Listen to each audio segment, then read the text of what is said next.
دخل حرامي جوه البيت، عملت مش واخد بالي. مش جبن لا مؤاخذة ولا خوف، لكني واثق من حالي.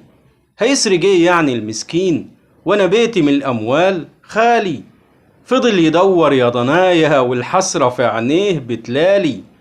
وسط الهدوم لقي محفظتي، قال الفرج عدى وجالي.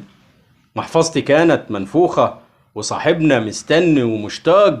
فتحها جاتله قوام دوخة، لما لقيها يا دوب أوراق. لمحت نظرة حزن في عينه ما شفت زيها على الإطلاق. كان نفسي أقوم وأبوس راسه وأقول له معلش دي أرزاق. بس انت برضو أكيد غلطان، مش كنت تسأل عني الأول؟ كانوا هيقولوا لك إني موظف بصرف مرتبي أول بأول، واللحمة وحياتك عندي ما شفنا شكلها من عمنول. واللحمة وحياتك عندي ما شفنا شكلها من عمنول. الدمعة فرت من عينه، صعب عليه حالي يا سلام. وراح مطلع من جيبه رزمة فلوس معرفش أنا كام، وحطهم جنب سريري وراح سايبني وماشي قوام.